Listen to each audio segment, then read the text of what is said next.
live from the Indiana CTO Clinic. See, I'm wanting to whisper because it's so loud. This is the K-12 Tech Talk podcast. Hello, gentlemen. We are together again. Yeah, we're in Indiana. Yes. The Hoosier State. Yeah, that's got a different connotation from Missouri. Oh, yeah. Like Josh calls me that sometimes, and it makes me feel a particular way. He calls you the Hoosier State? He just calls me a Hoosier. Oh, not a good thing. We're excited to be here, though. Yeah. Not in Missouri. Yeah, we are excited to be here. Josh and I drove in. Mark flew in. Yeah. Then you picked me up at the airport. Then we hit some construction on their weird roundabouts, and supposedly construction's been going on for like 5 years or something. Yeah. They got a problem with construction here, but luckily we're here to talk about K-12 tech, and we're excited. So they have a list of like 10, maybe 12 people that we're going to hang out with. Yelling. You're still yelling. Am I? Yes. Yeah. This is my natural voice. Yeah. 10, 12 folks. 1, 2, maybe 3 episodes. Who knows how much we're going to talk to people. Yeah. And then we're doing the lunch keynote. Yeah. Yep. Talking about Top 10 cybersecurity things. Pretty excited about that. Yeah. This is a big conference too. They said last night they had like 350 people, all counting, vendors and attendees. That's big. Yeah, that's one of the bigger state conferences I've been to. Yeah. So yeah, they're COSIN affiliate. Yes. No, this is good. Lots of vendors here. Familiar faces. We've run into David from NTP is here. We've run into the folks from Managed Methods. We've seen several times. They're here. Magic School and more. And more. Yeah, Magic School's here. This session, we're going to talk AI like we know what we're talking about with AI. Yep. Yeah. Yep. We're just here to have a good time. We'll be back with some interviews. Thanks. All right, Mark, I have our first guest. This is Brad Hag. Brad, how's it going? Good. How are you guys? We're pretty good. We just got through launch. We got through keynote. We've just been chilling. Josh is working on his school district stuff or something off to the side. I don't know. Well, that's what he said, but yeah, he keeps talking over not us. sure. It's ridiculous. See him playing games over there? What game are you got on Is there? that Google Snake? Oh, Josh. I didn't even know they had Minesweeper anymore. We like you, Brad. Brad, would you tell us about yourself? What do you do? My name's Brad Hag. I'm the Director of Educational Technology at the Indiana Department of Education. I've been there since 2021, since the pandemic. Before that, I was in 2 different school districts as technology director for about 22 years altogether. Awesome. Would you tell us about those schools a little bit, just a little bit about student size, that kind of thing? Yeah, absolutely. The last one I was at was Warsaw Community Schools, and that's actually in the northern part of the state. It's the orthopedic capital of the world. So if you need a hip, knee, any kind of replacement joint, you're going to get it from Warsaw, Indiana. So we're happy to take care of the aging population of the United States. There you go. So that district's about 7,000 students, 11 schools, high school, 2 middle schools, and 8 elementary. So great district. And then the district before that was Tippecanoe Valley School Corporation, which was just southwest of Warsaw. And that's about 2,000 students, 2 elementaries, middle school, high school. Great place to be. I was there 14 years. So now you're at the state. Now I'm at the state. Tell us what's going on in the Indiana State Department of Education. Well, we just finished up the legislative session, which is always an exciting time of new laws and action and drama. So that just wrapped up. So we're still piecing together what actually got passed in that last week. We had some budget projections that came out the very last week of session that showed that we were about $2 million short of revenue of where we thought. So in the end, it was like the battle royale of what was going to make it into legislation and what wasn't. So it was definitely a race to the finish this year. Okay. And you mentioned earlier you're doing some work with E-Rate. That's correct. Yeah. So, I'm the state E-Rate coordinator for schools. Oh, nice. So there's some things going on. I don't know if you've heard. Yeah. The Supreme Court. Do you? So we're all waiting to hear what the Supreme Court has to say. Absolutely. We're recording this in the May 1st. Is the state at the state level? Are you guys thinking about contingency plans? Should there be worst case scenario with E-Rate going away? If you mean thinking about contingency plans, are we shaking in our boots? Yes, we are. Aren't we all? We get about $50+ million for our schools in Indiana from E-Rate every year. So it is so critical to what we're doing. And so we're really hopeful. I think after taking a look at the Supreme Court arguments while they were going on, I feel pretty positive, like it seemed like they were leaning towards a positive outcome in that case. I'm really hoping, fingers crossed, that they're going to rule that way. And I was also kind of heartened, too. I think about a week after that testimony, I think the Congress had a committee hearing where they were talking about E-rate a little bit. And it seemed like the congressional leaders were pretty supportive of the impact that E-rates made in schools across the country. So, I think worst case scenario, if they would rule against the funding mechanism that makes E-rate turn, then I believe that Congress would really pick that up pretty quickly and try to fill in the holes. If that doesn't happen, that's really going to be a problem in our state because we have actually pulled back some dollars for connectivity this year in this cycle to just fund a general increase in revenue for schools. We did about a 2% revenue increase across the board for schools. And to do that, to fund that, we kind of eliminated some competitive grant funds and other grant funds we had been giving to schools. Included in that was a $3.415 million fund that we used to pay for the undiscounted portion of internet costs for schools. Wow, so that's great. Awesome. So in doing that, we really need E-rate more than ever. So keep that going. And I'm not going to ask on behalf of the other 49 states here, but it sounds like from you got any extra cash? Yeah. We do run a balanced budget, and we do try to operate pretty fiscally conservatively in Indiana. We try to give money back to taxpayers when we can. And so it's a balancing act to try to maintain that fiscal, responsibility, but also take care of the needs. So it's been quite a battle in Indiana. Well, we're obviously hopeful. I think everybody listening to this is hopeful that E-rate will have some good news. The other thing you're talking about here is you also do an annual survey, and we were talking ahead of the recording here. One of the big topics that we've been hearing in our community as well as online and stuff is the changes in one-to-one. And so you guys do a survey to your districts every year. And how are you seeing some changes and how districts are tackling one-to-one, either in the model or the funding, or are they looking at more BYOD, or have things changed in the last 5 years since COVID? Yeah, we really have had a strong one-to-one participation since we've been doing the survey in 2016. We've really seen that one-to-one percentage grow to almost 100% of students in the state having devices to take home and use for one-to-one learning. And now in this year's survey, particularly, we saw two major trends emerging. Number one, we saw the the replacement schedule begin to lengthen a little bit, particularly for grades K through 6. So the tech directors noted that they were going to start keeping devices for more than 4 years. Yep. They were going to start pushing towards 5-year rotations, especially for those K to 6 students.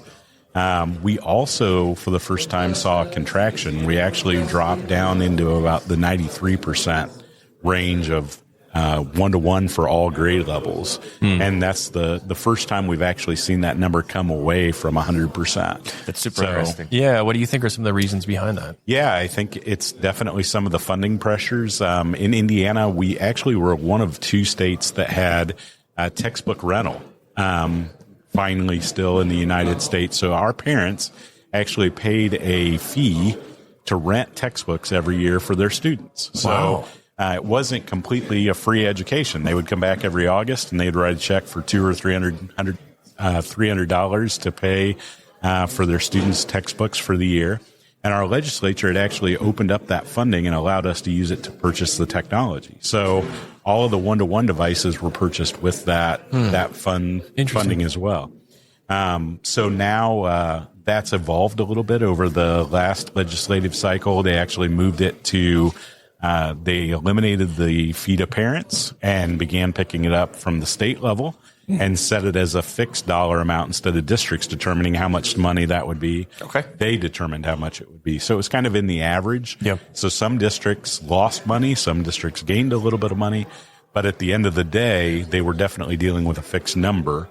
And now this legislative cycle, that number is being placed into the general dollar amount that they give to schools and isn't a standalone fund anymore. Interesting. In the next 2-year budget. So I think tech directors realizing how CFOs budget and how things work, they realize there's just a little bit more pressure. Yeah. So they're preparing to deal with some longer replacement cycles. Well, so the two big debates that I've seen related to funding, and a lot of these things are driven by financial decisions, is take home, is reducing take home and keeping the devices in school, simply because when the devices go home, it's a higher break rate. And the other is charging parents for broken devices. It's a very, very controversial discussion that has been going on for years, but a lot of people are having that conversation now. Are you seeing trends or changes in both of those topics in Indiana? Yeah, particularly in the elementary, we're definitely seeing definitely more of a stay-at-school model. Yeah. Unless there's a specific e-learning day going on or something that would require the students to use the devices. But as far as taking them home every night, they've really pulled back on that from sixth grade and below. And then at the high school and middle school level, I think it's still a pretty much daily expectation that they'll take the devices home. But we used to see almost universal K-12 students taking the devices home every night. And now we definitely see a much more thoughtful approach to that. Yeah, great to see. Anything else? No. No, this is great. Thank you so much, Brad. Yeah, it's a pleasure talking to you guys. Yeah. Thanks, Brad. Thank you. We are with Josh Craig of the School City of Hammond. Josh, how's it going? Loving the Indiana CTO Clinic. Happy to be here. So we have the other Josh, so we'll call you the better Josh? Yeah. Oh, man. Probably. Okay. Other Josh, is that okay? Big, All right. Big shoes to fill. Better Josh, I guess tell us about yourself, about your school district just a little bit. Sure, yeah. I'm the secondary instructional technology coach for the School City of Hammond, which is an urban district up in the top corner of Northwest Indiana, right by Chicago. Okay, cool. You were talking before we started, you've got a long-term sub challenge, right? You've got a high rate of teacher absenteeism. Yeah, so I think this is a challenge nationally. It's We're certainly not alone. As districts and states deal with the challenge of finding people who want to go into this, maybe they're coming into this from another career, an alternative pathway, but are not yet credentialed in the traditional sense. They receive a substitute license, they're with us for a while, and then we kind of, throw them to the wolves, so to speak, right? And that's not the best way, and we know that. So, in my role, I'm working with those teachers, those long-term substitute teachers, to help show them a lot of our curricular products, right? A lot of our assessment products, and also talk about the real focus of instruction, because tech is just a tool, right? Yeah. So how do we make that work?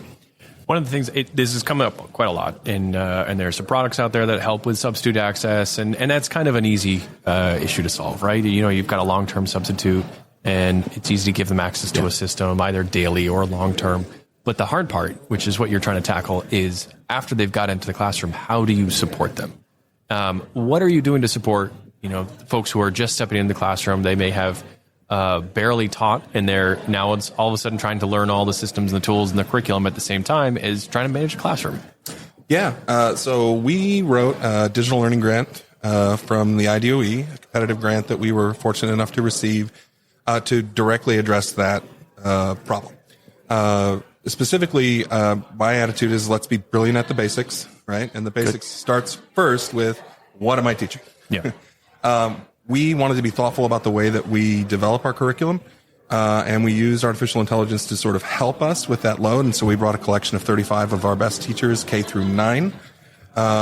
Indiana is changing its graduation requirements for next school year. So we stopped at 9th grade because most freshmen, you kind of know what you're going to take. Yeah. And over the last, since September, this group has worked incredibly hard to really develop a lesson plan template that is modeled around like good teaching as we have known it historically, right? A model of gradual release, getting the AI systems to really concretely and explicitly talk about how this might be modeled in any given subject matter, ELA or math. And then common assessments, common misconceptions tied to our standards and our standards framework for our various formative assessments that we do across the year. In this case, the iLearn checkpoint is the most prominent one, but also PSAT, SAT, and some of the other national ones. And then take the next step, which is to actually field test these lessons, which we've done in the second half of this year, we made about 2,000 lesson plans in total, that group of 35 teachers, and field test it with our long-term subs. And we go in and we observe the lesson, and we kind of collect feedback both on the lesson implementation, but then also in support of them as we kind of meet to debrief. Hey, how'd that go? What do you think about what you read versus what you actually experienced? Because the lived experience of teaching you can't write it down on a slip of paper. Very cool. And what kinds of tools are you using in order to accomplish this? You mentioned you're using AI. Are you using a particular product, off-the-shelf product? So we had a number of tools that we asked what we call them our explorers, right? Mm-hmm. We're in a new terrain and we're exploring what this world of AI means. It's the new world. And we asked them to play for a good month, right? And just say, hey, try these things out. Here are the accounts. Tell us, give us your feedback. In the end, for the specific task that we were doing, which is writing these curriculum maps and the individual daily lesson plans for these subs, we felt that ChatGPT, just as itself, was our best tool. Since then, we have used ChatGPT to create some custom Google Apps script that takes the output from a custom GPT we created and then plops it into our lesson plan template, helps us organize the drive structure, the file folder structure, and then from a Google site. Wow. That I like it. Is all posted out there for people to use. That is really cool. I have not seen that usage of AI yet to support your long-term subs and curriculum development. So it's very, very cool. Yeah. The city you're from is the school city of Hammond? Hammond, Indiana. Where else can we learn about this? Do you have anything online that we can see, or has anything been posted publicly? Not publicly. We've been posting it internal right now because we're still field testing those lessons. I imagine at some point we will have it out in front of the public. I think I have an extra jump drive in my backpack. Yeah. We'll take a copy. Okay, sure. Awesome. Well, thanks, Josh. Thank you. Better, Josh. Thank you, guys. Thanks. All right, Josh. Mark left. He ran away. We're going to do this AI presentation in a few minutes. He's going to make sure the laptop is working. I think he's starting to create the presentation now is what he's doing. But I'll call you a better Mark. But we drug Christy in. That's quite the compliment, yes.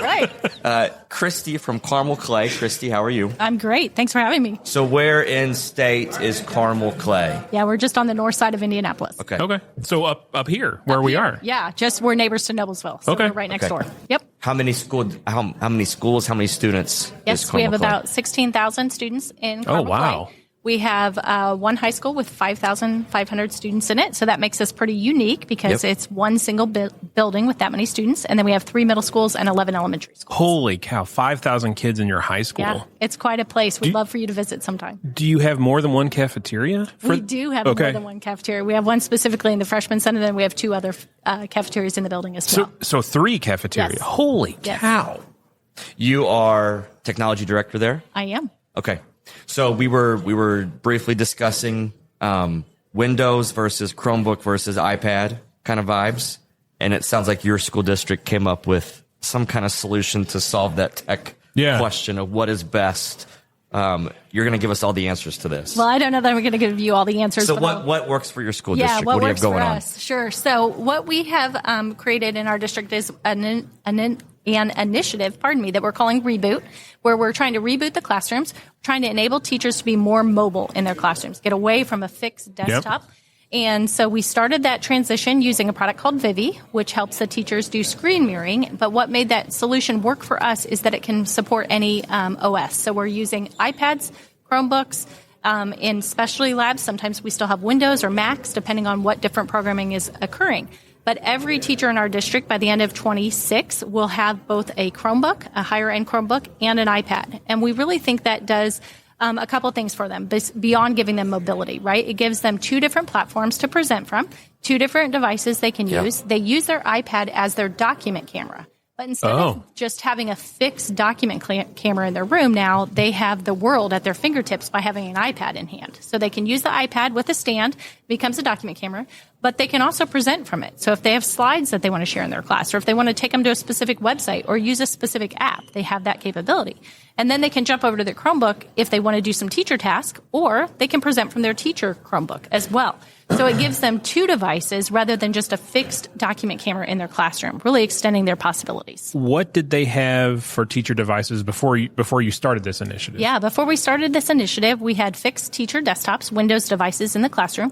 And then we started our inquiry project to determine what device was going to be our student device pre-COVID. And we were one of the late districts to the one-to-one initiative, and intentionally so. You know, we weren't looking to throw devices directly in the hands of kids. We wanted to do it very intentionally. And so when we started that project, we started looking at was the Windows device, the Chromebook, or the iPad, which one really resonated with our kids and with our teachers, and the Chromebook quickly rose to the top. And so the Chromebook became our student device. Therefore, we wanted our teachers to be able to model that device. And they also had a fixed document camera in their room. But when we were getting away from the fixed model, that's really what drove us to, or getting away from that fixed model, we wanted the iPad because it gave them the flexibility as well. I think I love the iPad dock camera idea. That's interesting, yeah. Yeah, it's definitely unique. It doesn't come without challenges, right? The teachers have to think about things a little differently than they did. But once they get the hang of it, they absolutely love it and the capabilities that they have in their hands. So we had Windows desktop computer. That's what teacher was used to. And then when we were introducing one-to-one with Chromebooks to our students, we gave teachers a Chromebook. So that went on for a while with a Windows desktop computer and a Chromebook with the teacher. And then we've since started to move towards just Windows laptop. And that's brought about some interesting challenges because we took they were used to a desktop connected to projector and, interactive board. We took desktop away. We gave Windows device, which is great for a lot of different reasons, but they used 2 devices. They were used to 2 devices. They were used to being able to do some sidebar stuff over here. So we created a different kind of problem. So the scenario that you're giving with Chromebook and iPad, that fixes one issue I know my school district has. One of the other nice things about using the Vivi software that we use in conjunction with that is it really allows the teacher to only show the content that they want to show. So if they want to be playing a video content, they can be doing that from their Chromebook. Meanwhile, they're answering a quick parent email and nobody sees that on their screen because Vivi really maximizes, the tab-based or Windows-based or application-based. Absolutely. 2 questions. Totally forgot them. Okay. Great. Right. Wow. Yeah, great content, right? No. Where'd that other guy go? Yeah, Man. So you're in the midst of this. You have one more year to go, did you say? Hang on. Boards in your room. Yes. Interactive boards, dumb TVs. We still have projectors in all of our classrooms. Awesome. And we didn't switch that out just because the cost associated with refurbishing all of that. And so instead, we add the little Vivi box to every projector, and we maximize those resources that we already had in place without new wiring. Is the Vivi box riding your wireless network, or is it a point-to-point connection from the iPad or Chromebook? So we actually wired most of our Vivi boxes at the projector, but it can run off of our wireless network as well. Okay. We wanted to hardwire it just to prevent any, blips in service that you might have with a wireless network. Have you had any pushback, hesitation from teachers to give up a known Windows device that they're used to and migrate everything? I don't have Office anymore. I don't, what's that conversation been like? Yeah, we have been a Google district on the productivity side for about 10 years. But because they still had a Windows device, it was very easy to just stay with Windows. Yep. So that has not been an easy transformation for some of our teachers. We have 2 technology coaches on staff who meet with those teachers who are struggling. We've given them ample time to make conversion of their documents. They can upload anything that they want from their previous H or home directory to their Google Drive. They don't have to convert it if they're worried about it changing formatting. But if they do want to convert it, they can certainly do that, and our tech coaches are there to support them as well. I love it. I'm in. Okay.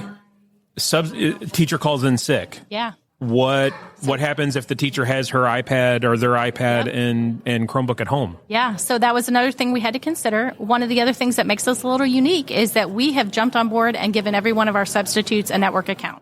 So not a lot of districts do that, right? But we've chosen to do that. So every sub has a network account, every sub has a Google account, every sub has an email account. And then when they check in for that day, we expect that the teacher has their device at home. We don't expect them to leave it. So we have Chromebooks and iPads available at our front offices where the subs check in. They pick those devices up and head off to the classroom. How many would you estimate that you have in the office at any given time? Is that spare pool? Yeah, it kind of depends on the size of the building. Okay. Some buildings only need 2 to 3 of a certain device. They have permanent subs in every building. They have 1 or 2 of those. So those people are assigned their own devices. Sure. And then you've got a couple other devices. At our high school, obviously, it's a much bigger facility. We have 300 teachers there, so we have to have far more devices available at a building like that. So it's building specific, size specific. To put your high school in perspective, that's more student population than my entire district, right, in a single building. Yeah. It's a really phenomenal place. Our students are really 3 cafeterias. Amazing, and our teachers and staff that support them every day, and our parents and community. You have to stop by for a visit sometime. We'd love to have you. We have a TV studio in-house. They'd love to interview you, I'm sure, and a radio station and all sorts of things. You're in. We'd love it. Could I hit lunch at each cafeteria in the day? You probably could. We also have a student-run market where they offer coffees and that teas is super cool. Yeah. We're in. We're in. Love Josh it. said he had 2 questions for you. Yeah. It's been 20, and I had a couple. Now mine are gone. So, Christy, thank you for hanging out with us. It's been a pleasure, guys. That's awesome. Thank you, Christy. Thank you. We said this before we hit record, but this has been a topic that keeps coming up recently about what's the best advice for teachers. And again, that's a local thing. Like what works for you isn't necessarily going to work for me. But clearly it can be done.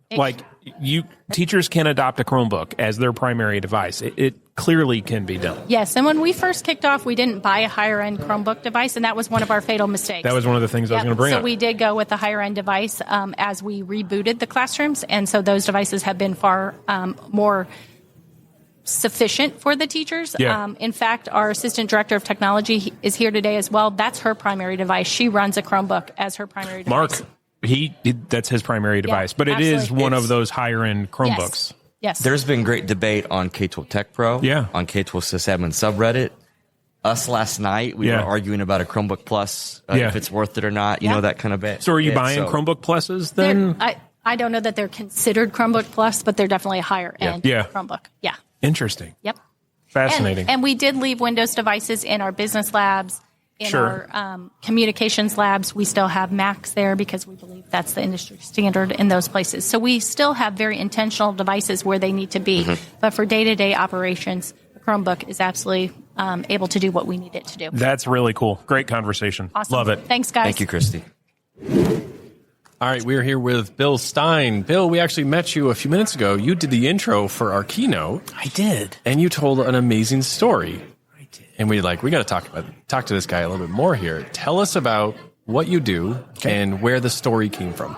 So I'm a tech director in southern Indiana of a school district of about 2,000 students. And I, like many tech directors around the country, like to celebrate Cybersecurity Awareness Month. And, I was doing the same old things every year where I would talk to people about cybersecurity and they would, tune me out. That never happens to me. No. But we do need to say, Bill, to be a guest on here, he did bring us beer. That's true. And we are gladly accepting that donation right now. I know how to play the game. Yes, exactly. So I was reading this book by Perry Carpenter, who works for KnowBe4, and it's called Transformative Cybersecurity Awareness. And in the book, he talked about storytelling. I thought, I bet there's some really interesting stories about cybersecurity that maybe people could identify with. So I worked up my first cyber short. That's what I came up with. And I went to my admin council, all the principals and administrators, superintendent, and I just told the story about how someone forwarded an email that had a phishing link in it. And that got forwarded a couple more times. And eventually, what happens? Somebody clicks on the link. And bad things happen. So I feel like the stories are more relatable than kind of talking over people's heads sometimes. Yeah. And, giving them some key takeaways at the end of the story. Okay, how can you avoid this? So they can walk away going, okay, I'm not going to forward a phishing message, not even to IT. I'm going to report it properly. And then we brainstorm about ways you can report phishing messages properly instead of forwarding them, which is, using the phish link if you're a KnowBe4 customer or, taking a screenshot of it.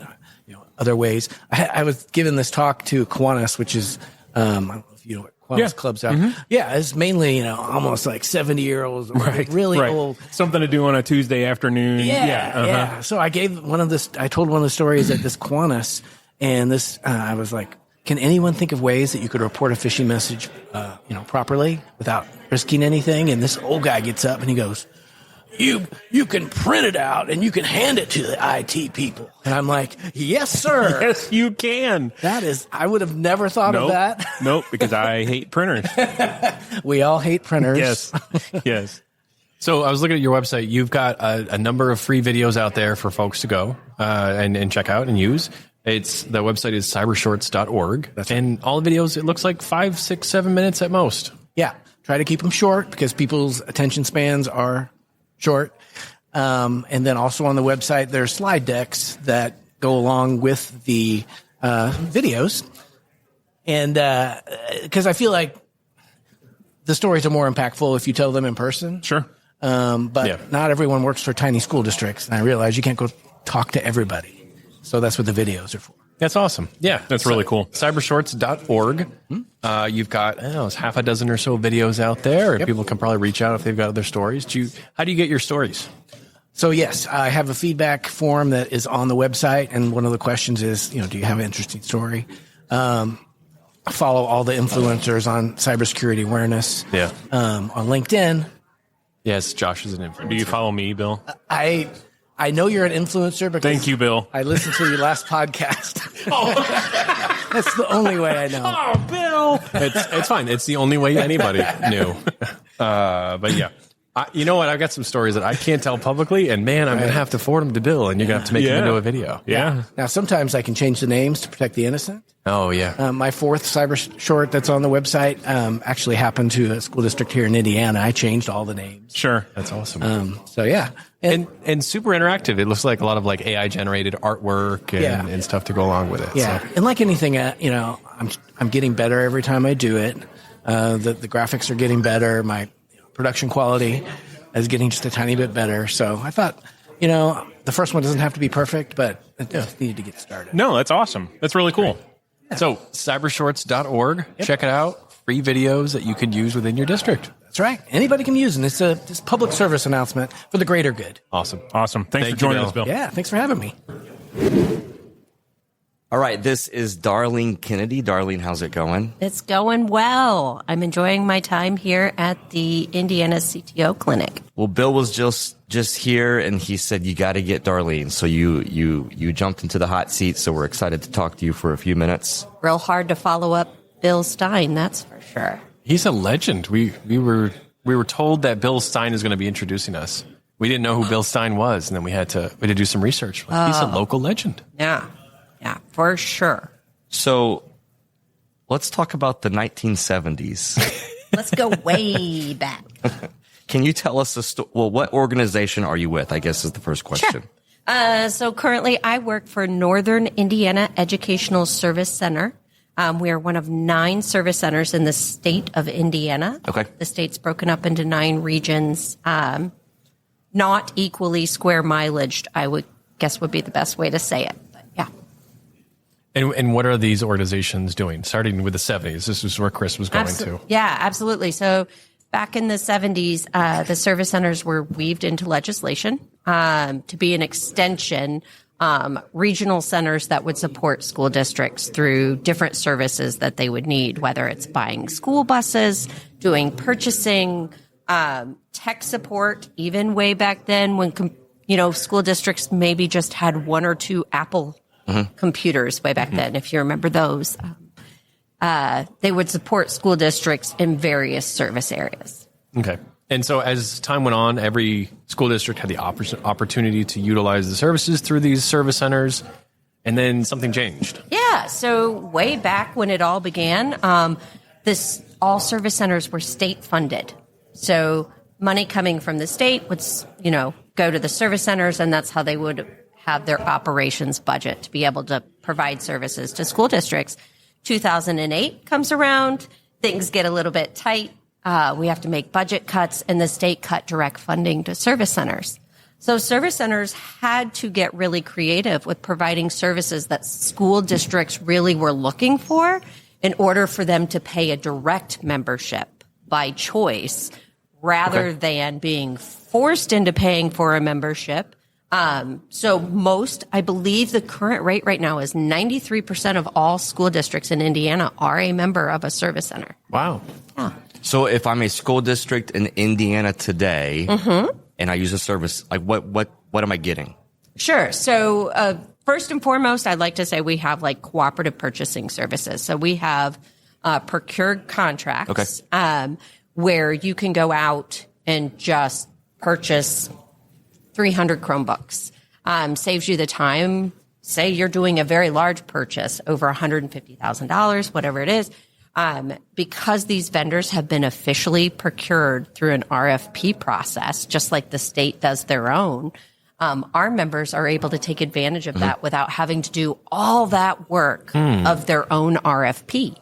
They still have to follow some other guidelines within their own school board policy. Yeah. But they're able to save a lot of time by using those contracts. But the other thing is we're allowed to look at vendors and say, hey, we have the opportunity to show you or market you to 93% of the school districts in Indiana. How much you want to drop those prices? That's right? Fascinating. Yeah. So in 2008, things changed. You guys are now more of an opt-in model, and school districts are procuring directly from you. What has changed as a result of doing that? It has made service centers not be stagnant in their services, right?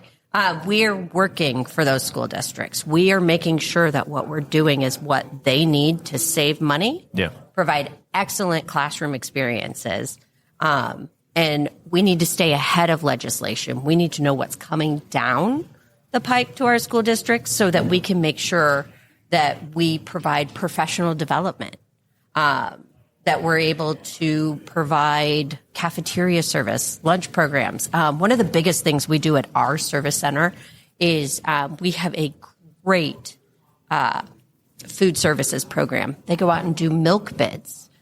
They go do bread bids, fruit, vegetables. They go out and do trash removal bids.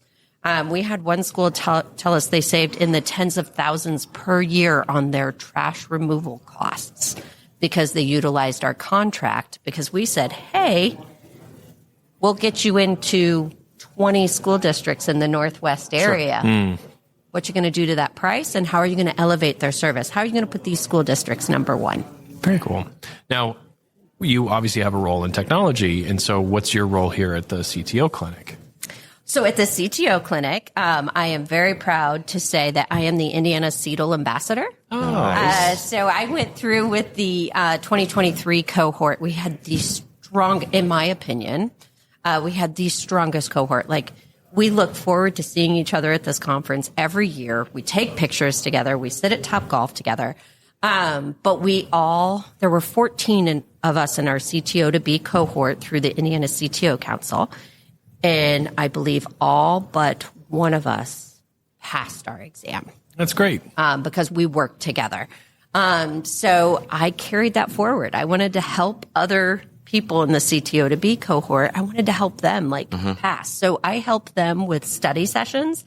I give them study materials, just coach them through really best practice tips on taking an accredited exam, because it's not true, false, and an easy, quick, badge. This is an accredited exam, and these people haven't taken an exam for a long time. I serve our Indiana CTO Council as the CTO Ambassador. Fantastic. Well, thank you so much for joining us and telling us this fascinating story about service centers in Indiana. Didn't know. Can I give you one last story that is really like my pride and joy right at the moment? As service centers, we all group together and we're like, we really need to help our schools with AI. AI is the real big, talk of the town right now. Yeah. So we approached a few AI vendors for educators and students, and we actually ended up partnering with Magic School. So right now, through our partnership with Magic School, they're offering 25% off to all of our school districts. Awesome. Wow. And we are providing the professional development. Awesome. Because we have the instructors on our end. We have a lot of specialists in English, math, early childhood, all the different areas. And so we have the staff that'll go into the school districts and support them and be able to do that. So that partnership is right alongside the digital learning grant that just got released. So our schools are hoping to use that to apply for grant funding. That's awesome. Well, thank you so much for joining us. Yes, it was wonderful. Thank you. See you later. Thank you to the Indiana CTO for having us at this event. And thanks to our sponsors for making trips like this possible. Some quick shout outs to NTP and Managed Methods. They're actually here with us in Indiana. Lightspeed, Fortinet, and Extreme, longtime sponsors of the podcast. And finally, Powergistics. I did an interview with them and we're going to post that next week. We kind of talked through the history of Powergistics and definitely what makes their charging stations stick out. I'll put some links in the podcast description to what they have to offer. They do make great charging stations. All right, we're here with Nick Williams. Tell us a little bit about yourself, where you are from here in Indiana, and what your role is. Yeah, thanks for having us. I am the Technology Director of Innovation in Bartholomew Consolidated School Corporation. It's in Columbus, Indiana, which is about 45 minutes south of Indiana. I was a former teacher, biology teacher that got transitioned into technology. Another teacher tech. Lay off us, all right? Oh, man. And then, I'm now the CTO of our district. Before we get started, you were telling us that your district has some national recognition for one particular area that you guys are strong in. Yeah, so we have a really diverse district. So Cummins Engine Company, Toyota, all have headquarters in Columbus. So we have over 60 languages that are spoken in our schools. Wow. We have one elementary with over 30. So we bring in a lot of diversity for Southern Indiana. And we also have about 12% special ed. We have a 45% or so free and reduced population. So we deal with a lot of barriers to learning. So our district transitioned almost a decade ago to universal design for learning as our framework. You guys know what that is? I do. I do not. That's why I got excited. UDL is what it's commonly called, but it stands for Universal Design for Learning. So tell us what that stands for and what it means. Yeah, so I have to say that CAST is the kind of governing body over it. It derived in Harvard, and I actually got to go to Harvard in my first year in ed tech to learn about it. But it's really based around options. So it's not personalized learning. It's intentionally designing your environment for a student, knowing that you're going to have this diversity coming into the room, and being proactive about that. And it's based around three principles: engagement, representation, and action and expression. But all of them are really based around setting up options for students in the classroom. So for technology, it's a lot different to think about it, because there's nowhere in our evaluations for our teachers, which are 50% based on UDL, having technology part of it. It has to be part of the environment, but just an option. So you could go into any of our classrooms on an idealistic day, see students working with manipulatives, see them on a computer, see them work on one-on-one, whichever kind of method is going to be most successful for that student in that environment. And our teachers have to design that way. So that includes our online environment. So our LMS has a very structured, intentional way to handle diversity and follow those guidelines so that teachers, parents, students know how to navigate their way, and we hope can be the most successful in their kind of educational journey in the classroom or online. So you've gotten some really good national, I mentioned it before, you've got some really good national attention and some awards for this. Tell us about how your district has been recognized for its work in UDL. Yeah, so COSIN's Superintendent of the Year, our superintendent won that for really our work with equity through all of our kind of stakeholders in our district. And it really kind of was a foundation of intentionally designing our classrooms, and adopting software with UDL in mind. So what we do with that is we have very specific rubrics that we are upfront with all of our vendors with that come in and really kind of talk about how they're addressing language barriers and special ed barriers, but it helps everyone. So that's the mentality we take, and kind of a rubric backbone along with support. We don't have coaches. We have UDL facilitators that help our teachers not only with tech, but also just with environmental design on how we can make the students successful. We don't blame the students. We really try to think about how we can make the environment more adaptable for them so that they can be successful. And then, really cool. Yeah, we also got a write-up in the 2024 National Ed Tech Plan over, again, the focus on UDL and really kind of how we intentionally evaluate, look at technology for it. We just went through a whole process of adopting, we had smart boards, which we've had for 25 years, I think, and went through the whole process of trying to look for a new board, which is the centerpiece of visual and with sound reinforcement, really, again, thinking about that environment.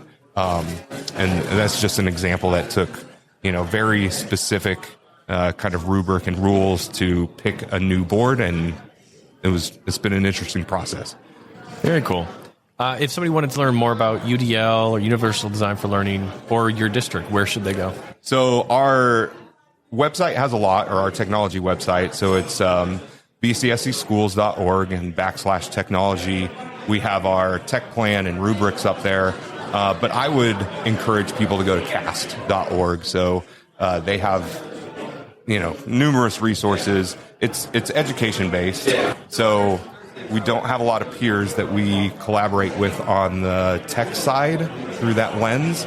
There's a lot of resources out there for ed tech kind of related things, but kind of as a technology department looking through this lens, we're looking for people to collaborate with because it's just not very common. So by the way, Nick, thank you for having us here. Yeah. Your people, the people of Indiana, the K-12 techs of Indiana, we love them. They feel like us. Great community here. We know that you're a big active part of that community. And I know you kind of touched on that. We haven't interviewed Pete yet, but what's the connection there with Pete to you and this vibe of a place?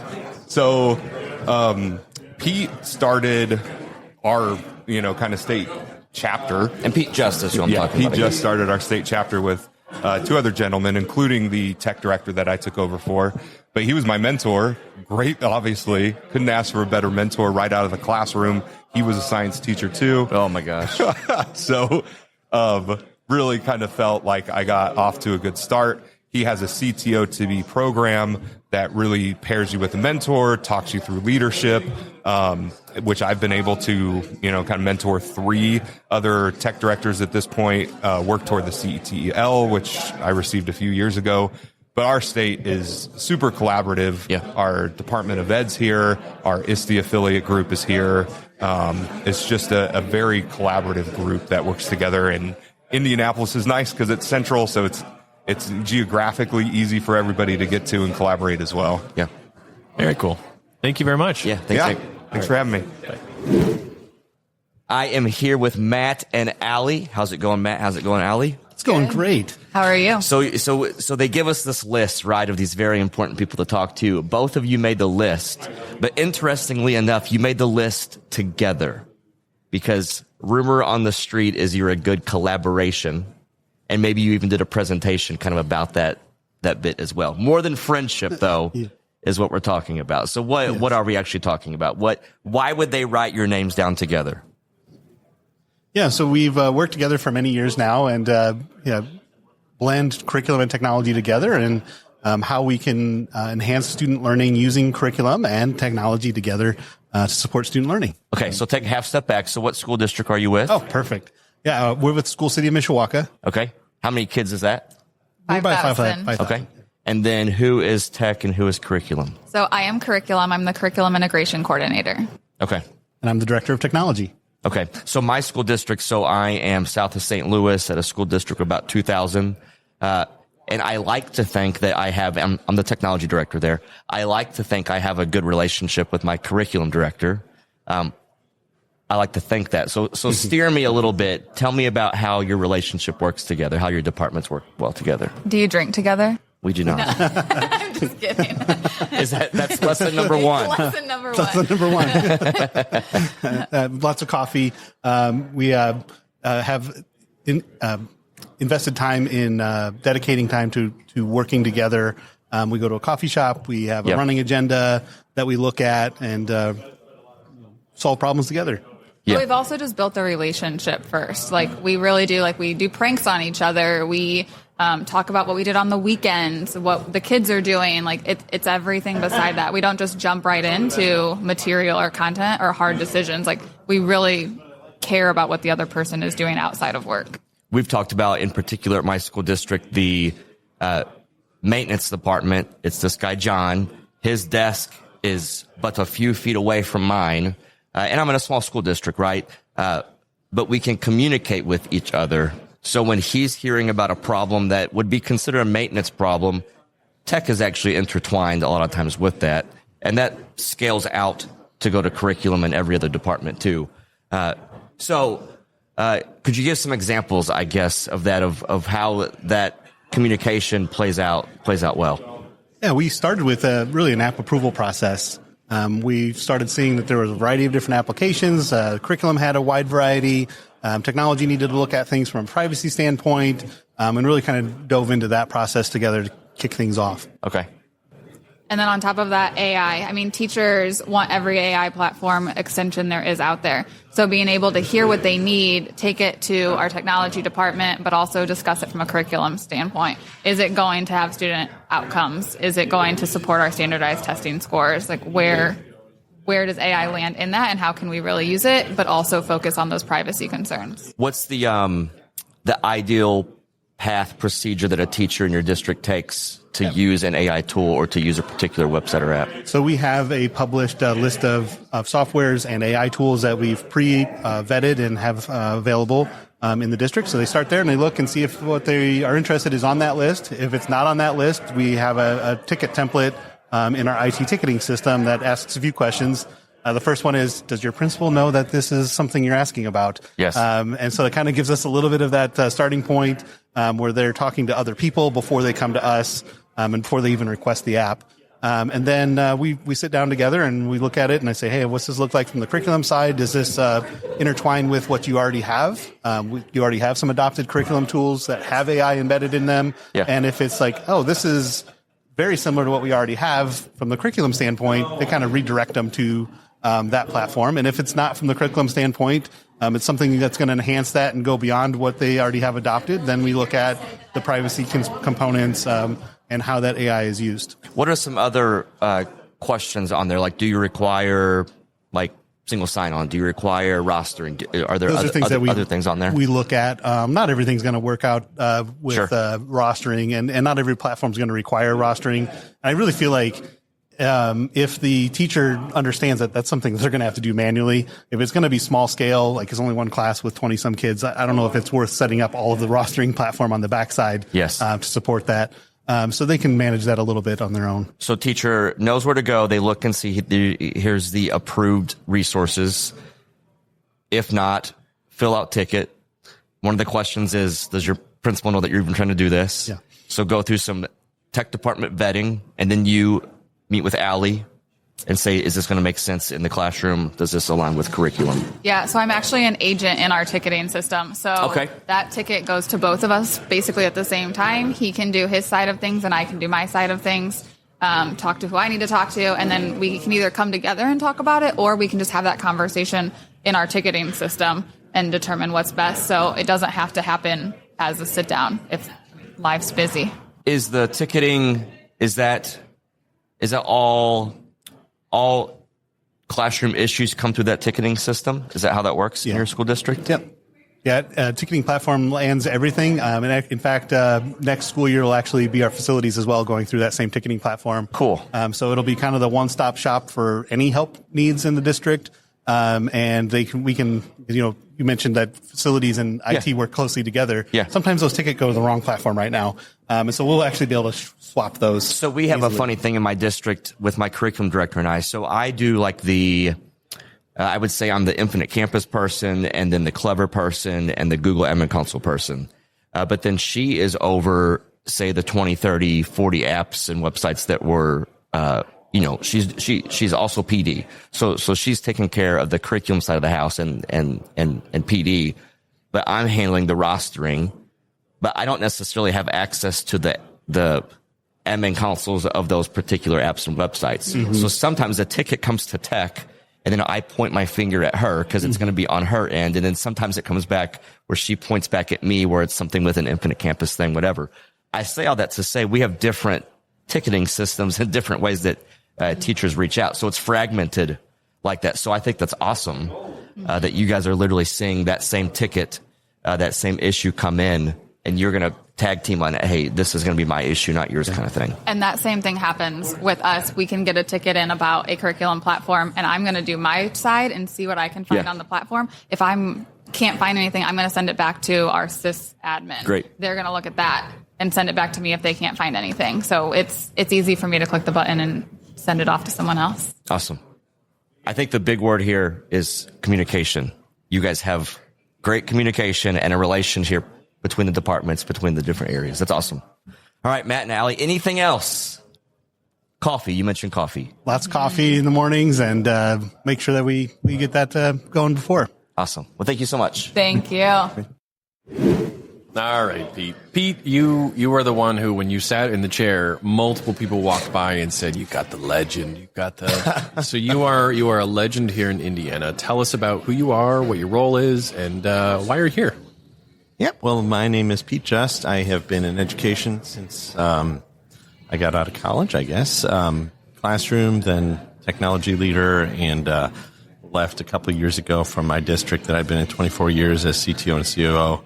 And along the way, just realized the importance of developing camaraderie and developing community and sharing successes and failures, with my peers, and helped to start the Indiana CTO Council, which is the event we're at today. And it's been just a lot of fun. I currently serve as the executive director, which really my focus is on working with the other orgs, the Superintendent's Association, school boards, ASBO, and others. And it's been a lot of fun. It is CTO Clinic or Council? Is it a council or clinic? Or Indiana CTO Council, and this is the clinic. This is the clinic. This is a relatively new event, correct? This has only been around for 4 or 5 years? That is incorrect. Way to go, Mark. Way to be informed. That up, bro.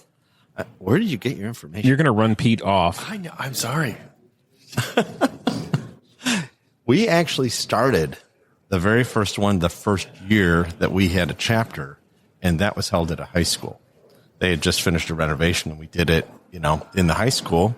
And then we thought, well, we've pretty much filled up the high school with 50 people.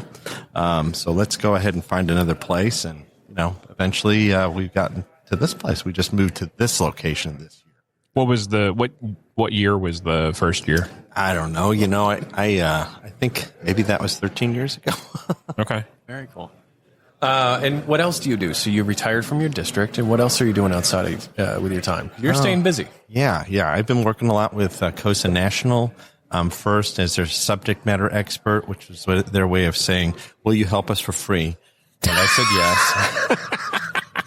And so I became their SME on generative AI, which was a lot of fun because I had been kind of doing some of that work here in Indiana, and so it was fun to do that nationally. And so we then got they then got a line item, so I became their director, their AI project director, and then we got a Gates grant. And then I became their, on top of that, kind of in charge of that Gates grant, which that's really exciting because COSIN has this tool called the Generative AI Maturity Model, which was developed with the Council of Great City Schools, as you know, and really started there.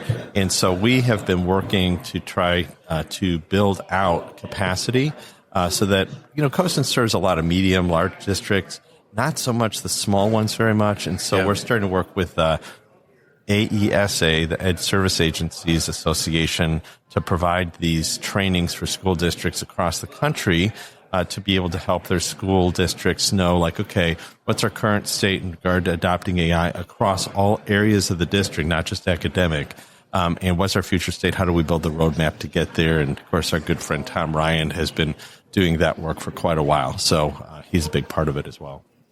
We talked with somebody, Indiana has kind of a unique model where you have these education agencies or organizations that support your districts because it almost was a requirement that districts be a part of these agencies for a long time. So much more robust. It sounds like 93% of school districts are a member of an ESE. Yeah, they're Ed Service Agencies, but here, so we've got 9 in Indiana. Central Indiana Education Service Center is the one nearest us. If you drove by the pyramids on your way around, you can't miss them from the airport. They're on the second floor in Pyramid 2 and 3 over there. And they just do great work. They partner with us very closely. We use their facilities as a council, and they're really great partners. And they're actually hosting COSIN to do its first district event there for school districts in this generative AI thing that we're talking about. So, yeah, they're all over the state. Now, you pay to be a member here. Every state does these differently. They call them different things, and I know New York and Wyoming, they're called BOCES, and other places. I don't know what they call them in Massachusetts or Missouri, but anyway, I think they're called 23 different things in 45 different states. Very cool. I don't have anything. I was just sitting here. Ran out of stuff. Yeah. Well, the bar just opened as well. So I'm a little distracted, Pete. We need to get us an A1 martini. Yes. Yeah. I did see the A1 martini proudly listed as the drink of choice for tonight. So thank you. Absolutely. Great to be with you. Thanks for joining us. Well, we did it. Yes, we did. Indiana is a fun place. It is. We've had a really good time. Met some great people. Yeah. The people here are fantastic. Everybody's super nice. And, they put on a good show. Yes, it's been very good. Very well attended. Like lots of people. Yeah. Huge for a state conference. This is probably the biggest one I've seen so far. Yeah, Josh and I, we were comparing this, in quick shout out to Missouri's chapter medal. Mm-hmm. But Indiana has really, they've gained their members and they've created a community here. I think we can go back and talk to Megan and there's more to be done in Missouri. Yeah. Some cool ideas too, I think. I'm going to go back home and start swapping out my Windows laptops for Chromebooks and iPads. That was an interesting story. That's an interesting idea. You should go first. I'll go second. No, we're not. I can tell you right now, I'm not doing that. But it's an interesting idea. And even for me, the vibe of curriculum and maintenance and tech all using the same ticketing system and having great communication between the three. Of course, that sounds like a wonderful idea. Yeah, very cool. All right. Anything else for the good of the cause? No. Hopefully we get asked back. I'd like to come visit that high school that she was talking about. They have 5,000 kids, a TV studio. 3 cafeterias. Wow. See which one has the best lunch. Chris, I'll see you next week in Maine. Holla.